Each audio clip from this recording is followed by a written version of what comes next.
message sa atin, nag-message sa atin si Madam galing ng California, no? Nung umuwi siya dito ng Pilipinas, inalok daw siya ng mga kung ano-anong klaseng gamot. So yun nga lang daw, na damage ang kanyang hair nung bumalik siya ng California.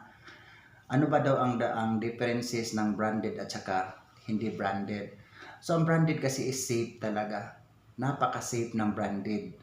Sigurado po kayo doon 100% kasi ang formula doon is napaka-mild. Unlike doon sa hindi branded na nandun yung amoy, nandun yung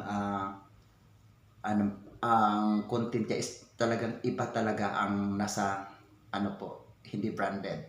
So better na kung may papagawa tayo, huwag na natin tipirin ang ating sarili kasi ang pagpunta natin sa salon ay ititreat na natin ang ating sarili. So dapat piliin natin yung mga branded na mga gamot, no? Like Alpha Farm, L'Oreal, no? Tapos Matrix, and then Schwarzkopf.